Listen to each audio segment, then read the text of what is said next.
So could you share how the Ayurvedic elements in Calm and Uplifted work? Yes, absolutely. So again, looking at the chart as a reference point, there's it's easy to get caught up in the details. That's how Ayurveda is. It's really easy to get caught up in the details, but I encourage everybody to zoom out first and look at kind of how everything is working together, because synergy within Ayurvedic formulations is critical. And Ayurvedic formulations can be highly complex, such as ours. But again, it's because everything is having its own little function and it's also contributing to the whole. So there's still this element of synergy that I don't want to be overlooked in kind of like analyzing each granular detail. But again, because Calm and Uplifted, it was originally designed for helping to balance stress response, anxiety, trauma in the nervous system, things like that. Also, depressed mood or insomnia. All of those relate to vata dosha in both the manavahasrotas, or again, the channel of the mind, as well as in Majidhatu. So most of the constituents, definitely in Calm and Uplifted, have a dynamic balance of these gunas or these qualities that balance vata dosha primarily. And again, mainly focusing on manavahasrotas, the channel of the mind, as well as the nervous system, the Majidhatu, but also the connective tissue, because like we talked about earlier, the connective tissue is what bridges the whole or connects the entire body together.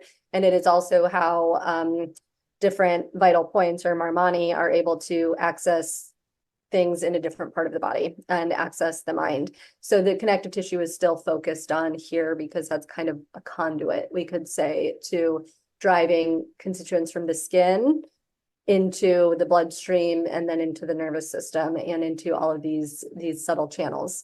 The other thing that's a little bit different about Calm and Uplifted versus Sweet Relief is that in talking about prana, tejas, and ojas, there's more constituents that work to increase or build ojas, because whenever there is a mental imbalance, ojas is almost always what we call kshay or depleted. Ojas, and again, we're going to get into more details shortly on that, but ojas is the refined essence of the food, all the food that we take in. It takes 30 days to go through all the tissue types to then become this refined essence of the clearest, most pure essence of our food in energy form. It's also what regulates our hormones. It regulates our immune system. It regulates longevity, our heart rate and rhythm. And so when somebody has chronic anxiety, and when somebody is chronically vata imbalanced, it's almost a surefire bet that their ojas is depleted. And also with prana, tejas, and ojas, when one goes out of balance, the other two are automatically out of balance. They have to be in dynamic balance.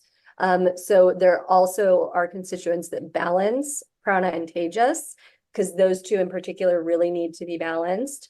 But building ojas in particular with this formula is one of the ways that it works on that subtle cellular level.